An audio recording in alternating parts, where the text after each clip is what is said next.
welcome to Wager Talk's last call. We're going to be taking you up until the first pitch here this afternoon on the East Coast. Early morning there on the West Coast. We've got Tokyo Brandon coming up, talking about D-backs, Cubs, Mets, Cardinals, Dodgers, Rangers, and of course, if you want to talk Nerfies, you want to talk hit runs, RBI props, home run props, he is your guy, and he's going to get those answered for you. Ralph Michaels is also going to join us for some TNA. We're going to talk some NBA. So if you guys have a question regarding either one of those sports, drop it in the chat. And of course, first off, we're going to start with Gianni the Greek, like we always do here on Last Call. Get us a look behind the computer screen, right? Sometimes we get a look behind the counter, but he gives us a look into some of these big name accounts, sharp and square. But what I want you guys to do is first go to oddslogic.com/Kelly in Vegas so you can get a free trial to follow along with us. Because if you drop a game in here, I would love to have a rotation number associated with it so we can find it significantly faster than just trying to guess. Again, oddslogic.com/Kelly in Vegas. VR, I've missed you the last couple of weeks. I was in Vegas. Appreciate everybody holding down the fort for me. This is actually going to be my last call until football season, unless, of course, I have to fill in for Ariel Epstein. She's going to start joining us next week. She's over on VEASAN right now, filling in over there, and then she's going to be filling in over here during baseball season. But how have you been? Been hitting them Very straight, good. enjoying the off season? Doing really well, Kel. Just betting a lot of other markets right now. That's what I'm looking at the screen. I'm actually betting Turkish soccer. It's a League One. They're called League One. I'll give it to you guys right now because it just came in as I speak. And I'm actually trying to get it in as well. It's Ahmed Sportif Faliator against Quorum FK. And we're going over 2.5 up to -130, over 2.5 up to -130. And then I also have 4 lacrosse plays for you guys if you're interested. 4 college lacrosse plays. I'll give them to you right now. These I released to subscribers because we've been crushing these smaller markets, like the number 1 in baseball right now, up in Major League Baseball as well. But the college baseball has been like stealing. But here's some lacrosse I gave out to subscribers. Dartmouth. -1 up to good till -140. Dartmouth is good till -140. Binghamton versus Bryant. Under 22.5. Good to -125. Lafayette versus Virginia. Under 23.5. Also good to -125. And finally, Marquette Villanova. Under 21.5. Good to -125. So it's Dartmouth money line, Binghamton Bryant under 22.5, Lafayette, Virginia, under 23.5, Marquette, Villanova, under 21.5, and then the over 2.5 in that Ahmed Sportif against Quorum FK in the first league over there in Turkey. Again, we're just trying to find some value, and if there's an inefficient line that somebody found, we're going to get them down. So it looks like I love that. I think our producer around the world are betting some of these crazy soccer leagues. Hey, and you know what? Premier Lacrosse League is right around the corner. I will be participating with those guys again this year. See if we can't go on another hot streak. I know our former college lacrosse player and producer Dan Alexander is probably excited to get some of those behind the computer screen lacrosse plays. So the other week when we were doing Wager Talk today, we were all giving out crazy plays. I gave Gianni a lacrosse play, and now the syndicates are hooked. Like, I'm hyped. I'm hyped right now, Gianni. That's amazing. I told you I put a nickel. I piggybacked you a nickel blindly. And we cashed. Yeah. Someone that follows lacrosse like he does was an ex-player. He's going to know probably more than the odds makers do. Like, I'll trust that more than what the number they're putting up. So, yeah. I love it. Anytime I see stuff like that, I get excited. Absolutely. What I love most about lacrosse is I feel like it's like the ultimate contrarian sport. And being the resident contrarian here at WagerTalk.com, I do love that. So we'll get into that here right after Memorial Day weekend. But we're knee deep in baseball season, NBA Finals, NHL Playoffs. Let's talk about kind of some of the stuff that you're seeing right now. April 19th, VR. We've got about 2 months left before we crown some champions and hoist the cup. But what are you guys betting right now in terms of these playoff games? The playoffs, it's mostly going to be totals. and player props. Rarely are we going to get down on a side. So if you see a side released, and I actually may have one today, they're usually really strong because it's the totals and the player props that the betting syndicates are looking to take advantage of. Here's what I can tell you so far. I'll pull it up right now. None of the accounts that I have bet any NBA yet. But what I can tell you is what the betting public's on so far. They're betting heavy. They're taking the dogs. A little bit surprising, but some of these favorites that seem are a little bit higher than they should be. At least that's what the public thinks, because they're betting the Pistons over the Knicks. That's one of the most popular bets I've seen all over the place. The heaviest is the Bucks. The Bucks plus the points, Bucks on the money line. They're also taking the Clippers, not as heavy, but it's a little bit surprising. Well, that one's about a coin flip, down to about 2.5, 3. So it's not too surprising to see money on the dog. But the Pistons and the Bucks getting all kind of straight bets and even money line and teasing it to where they're getting double digits, figuring this team cannot lose by double digits. We talked about it yesterday in WagerTalk today. And they were doing the exact same thing. I don't think it got there for them. And they were actually betting that Miami game under, and the wise guys were going over. So it was a little contrarian play in that one. And then in the late game, it's all Lakers. Like, I think a lot of the risk is for the books is going to come down to that Laker game, hoping it doesn't go Lakers and the over, because that's all over already the most heavily bet side in total. Like, where they're just putting that game by itself, because they're putting I'm seeing a lot of 3-team and 4-team parlays. Like I said, it's Pistons, it's Bucks, it's Lakers. That's the 3-team parlay of the day: Pistons, Bucks, Lakers. But then Lakers and over. So if Minnesota could go in there, get play them tough in game one, get inside those 4 points, or more importantly, win money line, because they're teasing the Lakers. A lot of teasers on the Lakers thinking they can't lose this game one at home. I think it's going to end up being a good day for the books, because most of the early action will be tied into that late game, regardless of what it does. The Knicks Pistons seem to be getting the least amount of volume so far. But what does stick out is that the Pistons are getting more heavily bet. And like I said, the Bucks, they really do like the Bucks in that game. In the NHL, we haven't bet anything yet, but it's no surprise, the Winnipeg Jets. And that's what they're using also tied into some of the NBA action.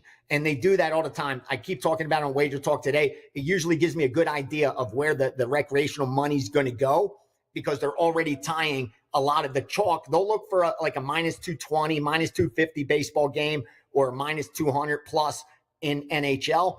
And they tie those into the NBA that they like, hoping to have a little more money down for a little less, wanting to put up a little money to win a lot. The way to do that is they're parlaying it, and they're using Winnipeg Jets over St. Louis. That one's being tied into a lot of the NBA action. As far as Colorado and Dallas, nothing really to report there except some over. That's what's sticking out, but I think the market reflects that. I think it opened 5.5. Now you're looking at 6.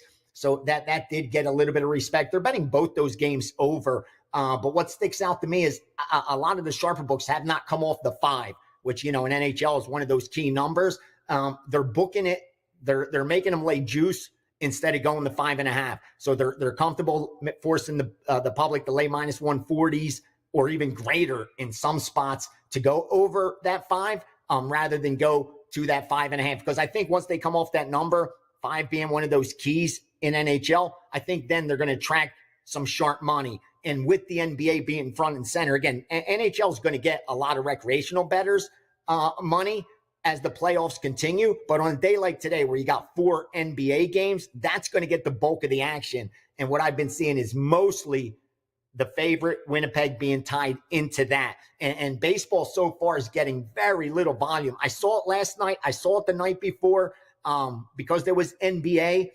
When that's the case, they're doing very little, the recreational bettors, with baseball. So you could kind of start paying attention a little more to the money lines. Now, obviously, in a game like the Yankees, where the Yankees got bet at plus 120, plus 115, plus 110 from sharp bettors, unless it's like a high-profile marquee matchup or team, it's usually going to be sharp money related if you're seeing some of these money lines move in Major League Baseball, because for the next couple of weeks, it's mostly going to be sharps versus the books, because all the attention is on the NBA, and then followed by NHL playoffs. Bettors love NHL playoff hockey.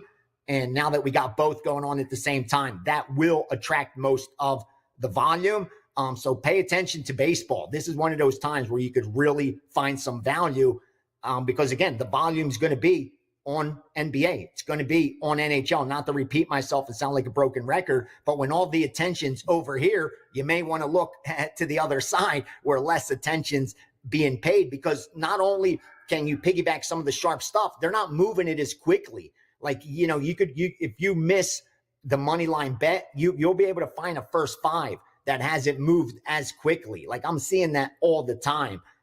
Because if the group doesn't bet it, if they're just going to take like a team on the money line for the game and they're not breaking up their bets first five end game, a lot of times that first five isn't moving as quickly as the game line is. So sometimes you can sneak in there and bet a first five. And I like betting first fives because you're actually getting what you want. If you're betting pitching matchups, you're getting the pitching matchup.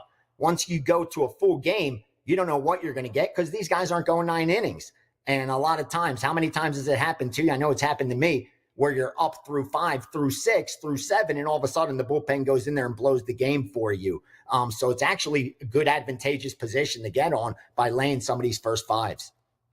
If you guys have a question for VR, we got them for about 3 more minutes here. So drop it in the chat. Jack says the Avalanche is the L word. Jack, we do not use the L word, at least not.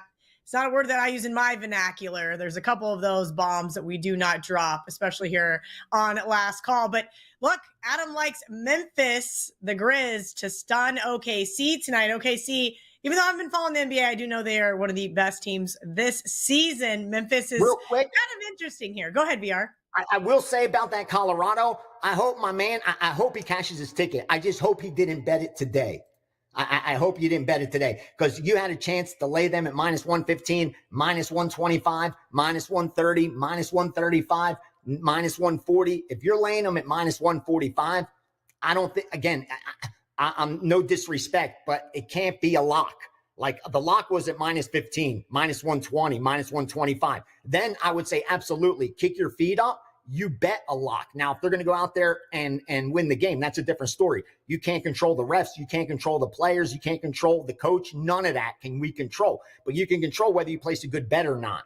And if you placed a good bet, you'll know by the closing line. If you're laying minus 145, minus 150 right now, again, you're not getting the best of it. It's not from a position of strength. Again, they could go out there and win this game 6-0, but you don't want to get into that habit of betting these teams late. If you already know what you like, there's no reason to wait, especially when you see the line moving in that direction. So I hope for my man's sake, because I'm not booking them and I don't have a position on the game, I hope Colorado goes out there and crushes it. But I really hope he was able to get down a little bit earlier so he could feel a lot more confident that he placed a good bet regardless of outcome. And if you do that over and over, you'll do just fine. But if you're betting that minus 145, minus 150 today, even if Colorado goes out there and wins the game, you got to kind of recheck how you're approaching it, because that's not a long-term recipe for success. Please don't take it the wrong way, because I make tons of mistakes and I've done it throughout my betting career. But that's one of those things you don't want to repeat doing, where you're buying the very top or selling the very bottom. And Colorado today is the very top. You know that line's just moved so much, regardless of outcome. I don't think Colorado today makes it a good bet. And I'll be cheering my man in. I hope they go out there and get it done for them. Just like the over, it was 5.5. It was 6. Now there's 6.5s out there. Again, they could win. It could go 7-0, and you get a Colorado and over parlay and you hit it. But you just don't want to get in the habit of doing that, because the results aren't going to be good long term. All right, VR. He said he laid minus 125. Attaboy. Now you did your job, Jack. You did your job, bro. Kick your feet up. For you, it's a lock. Now they got to go out there and do their job. You did your job, brother, and that's good, man. Good man. I couldn't be any happier for this guy. I swear to you, he did his job. That's the job. Regardless of what happens, Jack, don't be mad now. You can't control what's going to happen in 60 minutes of hockey.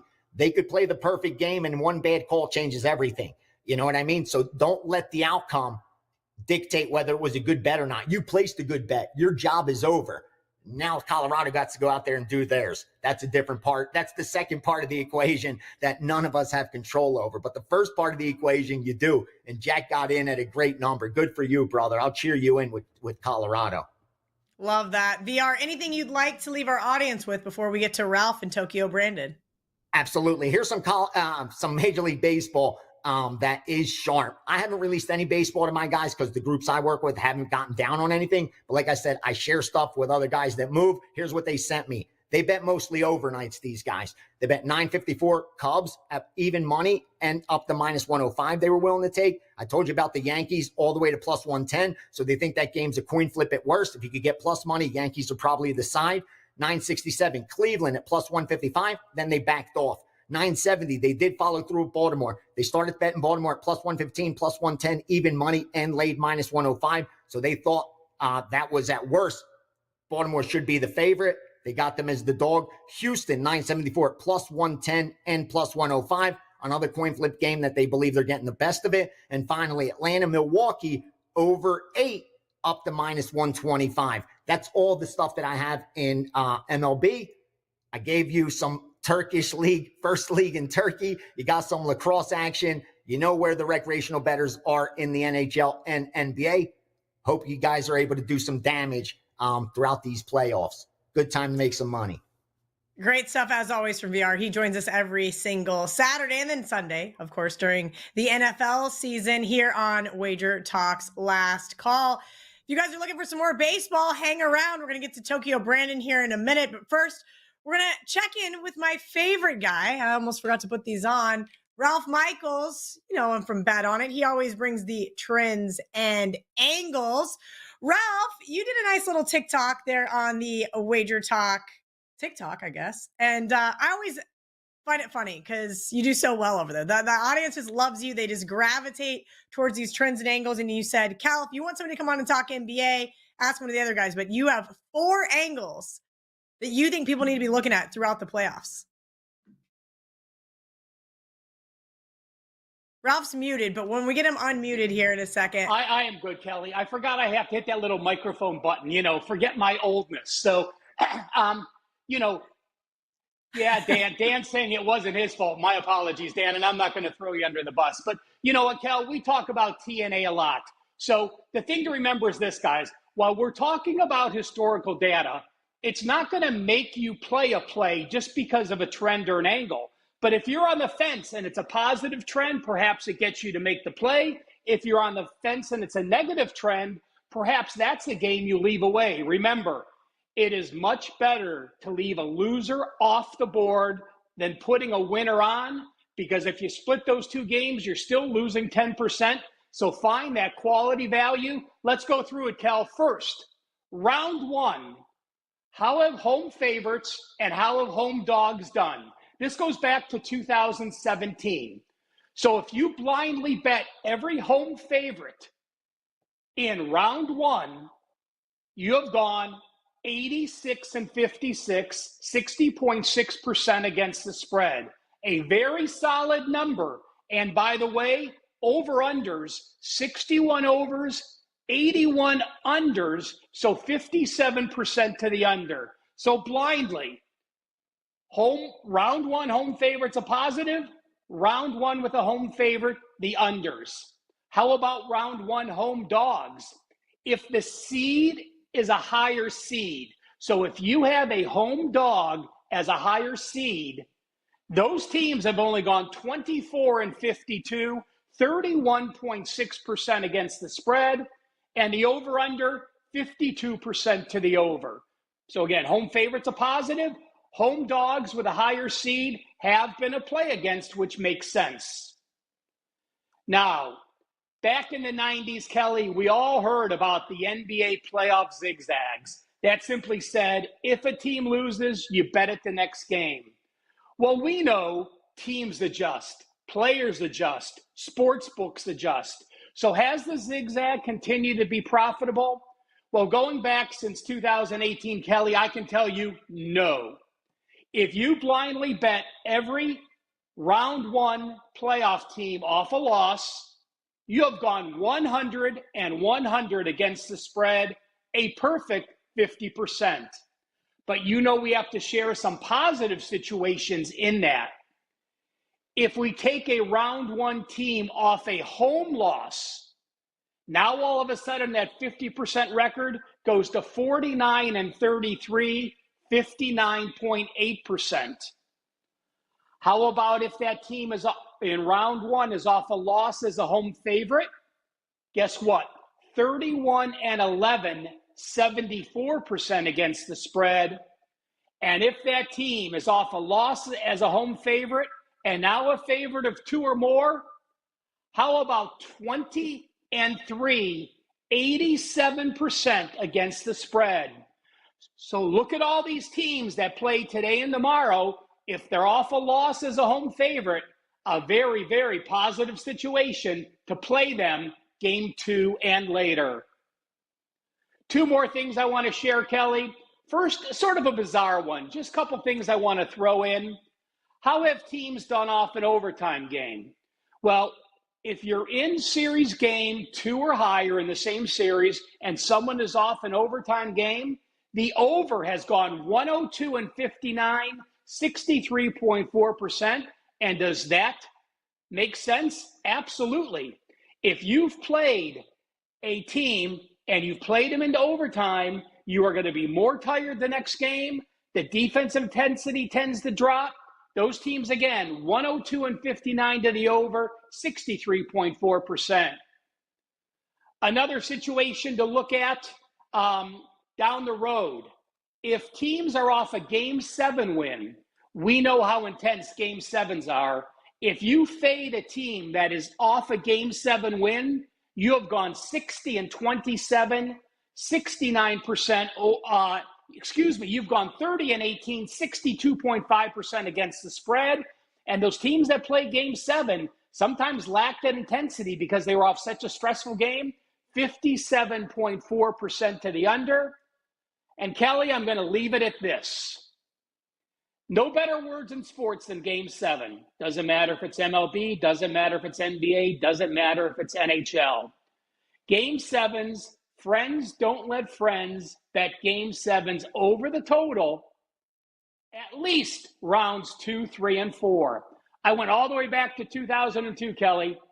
Round 1 Game 7s, actually 15-15 over under. Breaking even.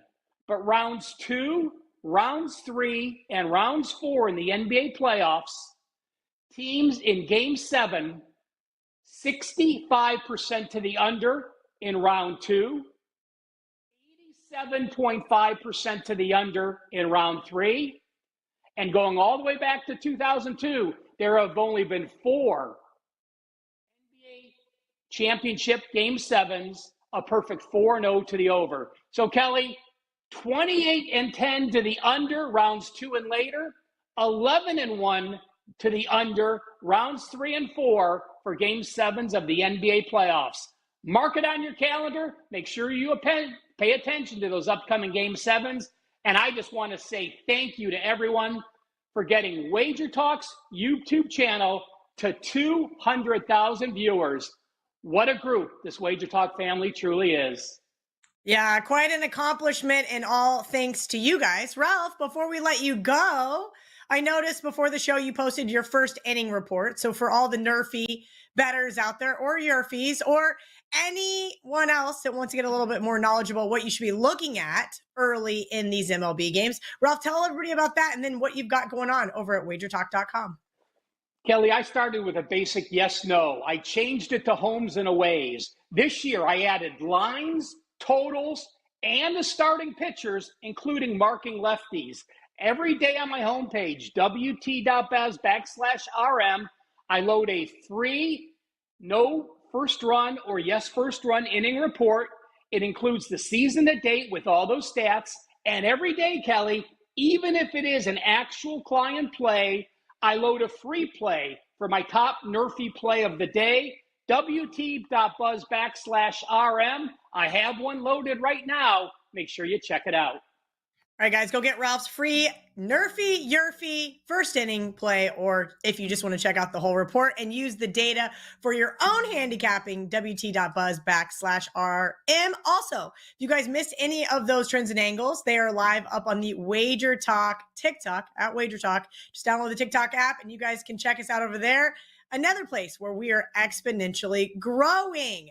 Thanks to all of you guys who did hit that like or subscribe button. You guys are truly the best. We're going to get into some baseball here with Tokyo Brandon. But first, I wanted to tell you guys about one more thing. We have a daily MLB stat sheet presented by the Gold Sheet out. Saturday's play, we've got 2 free plays plus some valuable betting notes. I cannot believe it's already been a month into MLB season and Ariel Epstein hasn't even taken over this position just yet. WT.buzz/TGS. We're going to get through it here today with Tokyo Brandon. He's going to get me to the finish line because we all know I know very minimal about baseball, but he knows a whole lot. D-backs, Cubs, Mets, Cardinals, Dodgers, Rangers are the 3 games we're going to be talking about. But if you guys have any strategy questions, any other game questions, make sure you drop that rotation number from your odds logic screen, and Brandon and I will answer all of your questions. Brandon, I know you're about ready to go to bed over there in Tokyo, so we're going to get through this in about the next 20 minutes. So if you guys have a question for Brandon, drop it in the chat. Brandon, how's the baseball season been going for you so far? Pretty good. Going pretty good. I'm plus 25 units so far in 2025. Not as good as I'd want it to be, but I'll get there. I have been getting there 3 of the last 4 years, so I'm sure I'll get there eventually. You're looking quite studious with those glasses today. It's very nice on your last day to host the show. Michael nerd glasses is what I like to call those. Those are always really, really fun. They're actually for blue light, and I should probably wear them so I'm not squinting as much. But it is funny to pretend to be smarter than I am. We got some questions from the chat. Titan CT, any thoughts on rotation number 973? Padres, $1.24 favorite here on the odds logic screen over the Astros. It's a good number to take the Padres because they're actually right now the best team in Major League Baseball. A lot of people thought the Dodgers would be, but the Padres have the better bullpen right now. Hitting is comparable, and they have a Cy Young candidate on the mound today, so it's kind of hard not to take the Padres today, especially at that number. Usually you're going to see Padres at minus 180 to minus 200, but today you get them good because they're facing an Astros team that annually is really good, but they're just not hitting right now. I have them ranked 23rd out of 30 teams in hitting. Bullpen pretty average, and Wisniewski, I have him pretty average as well. So Padres have every advantage as far as I can see this one, and it's a good number as well. All right, let's get into one of the games you wanted to talk about. Cubs, D-backs. D-backs plus money here in this one. Ralph from the audience would love to have an answer on who you like in this one.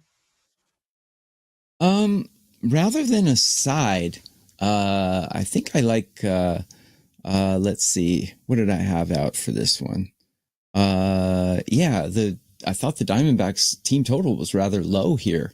Diamondbacks, one of the best hitting teams in Major League Baseball, and they're getting 3.5. Seems very odd because the Cubs have the 27th ranked bullpen and in all of Major League Baseball.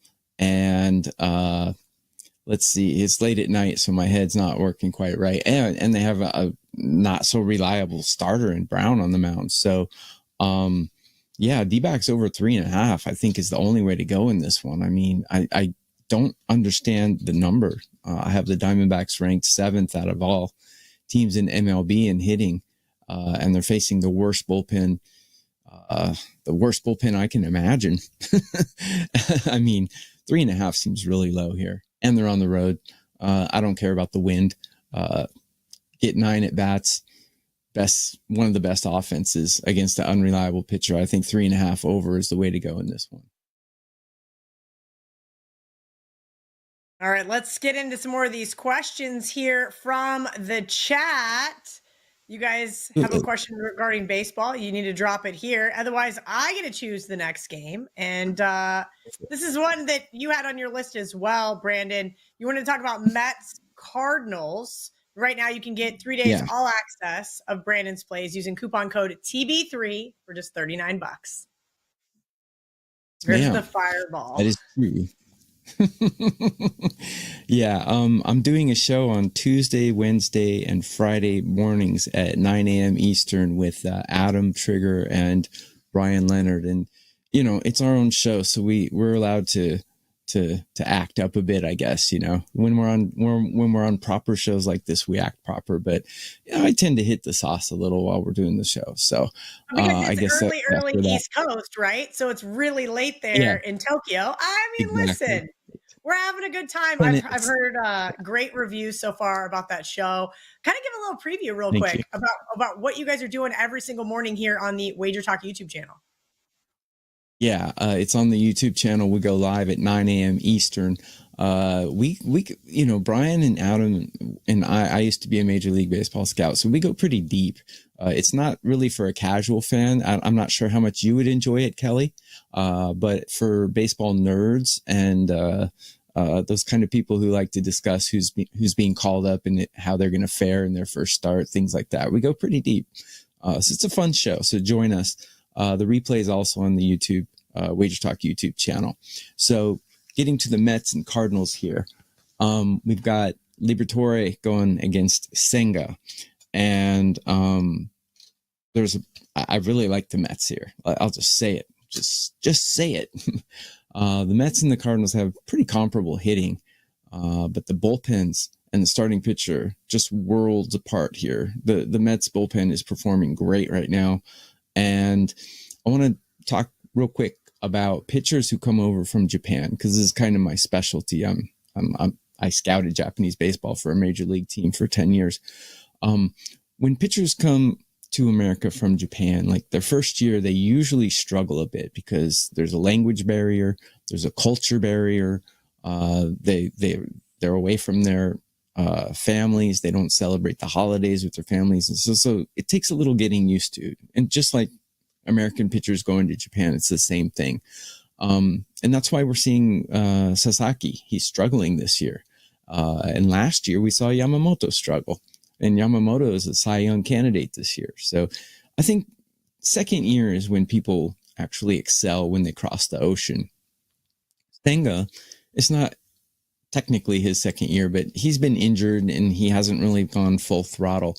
I consider this kind of his second year of actual starting pitching. And he's really doing well. He's starting to go deep into games. I think his first couple starts, he only went 5 innings.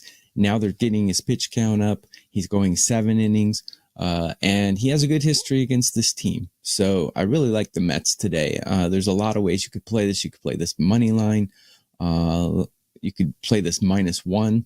-1 is a good way to chop off about 30 cents off the value or off the juice. And still you don't lose your money as long as your team wins. I like it much better than the run line. You could play a Cardinals team total under is another play that I would like in this one. Well, I think Senga is going to shine today. I think the bullpen's going to back him up pretty well. Another good play to take in Major League Baseball, if you really like a favorite, you can get good plus money if you take the favored team's pitcher to record a win. You get good plus money with that. And the reason why is because 3 things have to happen for that to cash. You have to be winning after 5 innings, your pitcher has to go 5 innings, and your bullpen has to hold the lead. So Senga to record a win, it's probably decent plus money as well. So there's a lot of ways to bet this game, and I like the Mets today. All right, Brandon likes the Mets today. Tell me in the comment section who you guys like. Jack Falk, it's a great show, even with Trig rambling. Brian balances it out. Yeah. No comment. No comment. Chance, let's talk about. Go ahead, yeah. Brandon. It's funny because I dress like a pimp, and then I got Adam on one side, Brian on the other side is like 2 of the most conservative guys at WagerTalk, and I'm in the middle, like the ugly stepchild or whatever. You're just the black sheep of the Wager Talk family from a style perspective. It's I'm like totally you, and we love it. Chance Curran wants to talk about the team total for the Philadelphia Phillies. The wind is blowing out at 15 miles an hour today versus the Marlins. I think that Philly can put up 7+ runs today. Let's talk about that team total there in Philadelphia. Yeah, Cal Quantrill is an awful pitcher. So I'm glad you brought this up. Actually, that's a great question, buddy, because I wanted to take Philadelphia, but actually their offense is not really performing very well right now, and their bullpen is absolute trash right now. I have their bullpen ranked 24 out of 30 teams. So I really wanted to take Philadelphia here, but I couldn't make myself do it because Miami's actually hitting better. Miami's actually hitting 6th in all of Major League Baseball right now. And you've got a pretty unreliable Taijuan Walker on the mound. I know his stats are good so far, but everybody who knows baseball knows that Taijuan Walker is not reliable. Maybe the game total would be a better play here because you can actually add Miami's bats into the over under 10.5. That's a little steep, no matter how much wind. So that means Philadelphia's team total is going to be 5.5. It's a little steep. DraftKings has team total alt numbers now, which is really nice because you can take two teams that you think are going to smash it. You can chop 2 runs off their team total, put them together in a parlay. So maybe if you take Philadelphia over 3.5 on the alt and then put that together with someone else you think is going to score, that might be a better way to go, in my opinion. All right. Any thoughts on the Guardians-Pirates game today? Great show. Ken says, no, Ken, I'm not going to try to pronounce your last name. Let's touch on Cleveland, the team that I had to go over the season win total last year. And I probably should have bet their under this year, but I digress. Brandon, let's talk about this matchup here in Pittsburgh. What's wrong with Ken Dworsnik? You can't read that, Kelly? Come on. Dworsnik? I'm proud of you. You nailed it. First try. If you didn't see the video on the Wager Talk Instagram of me trying to pronounce UFC fighters' names, you missed out because it was very humiliating. Well, I might not have pronounced it correctly, so don't congratulate me before it's a win. So just like in sports betting. I do actually have a play in this game. I'm glad you brought this up because Ben Lively, not the best pitcher in the world, but he's facing a team that he has decent numbers against, and he's facing a team that is actually quite flaccid with their bats, shall we say. Ben Lively is striking out 7 guys per 9, and the Pirates are striking out 8.5 per 9.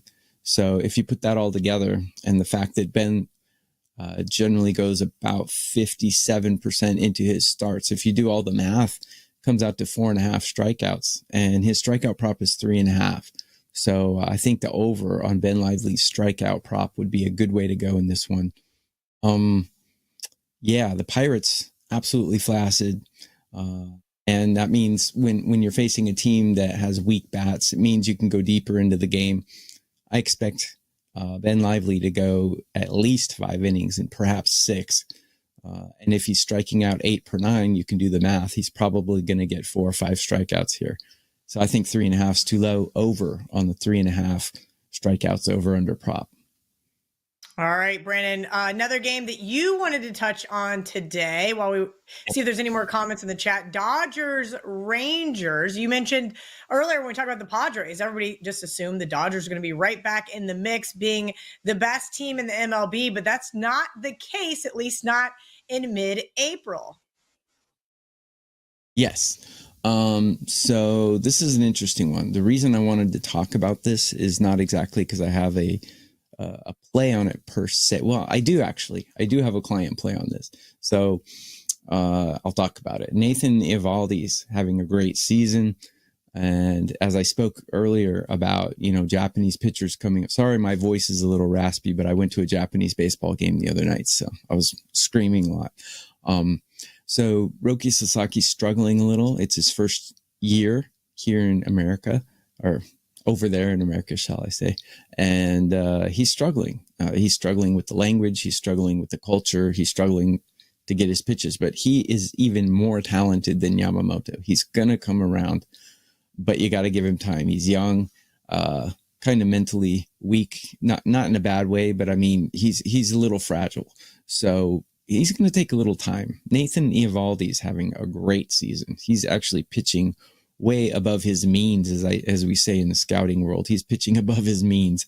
But if you look a little deeper, there are certain Dodgers who get to him throughout his career.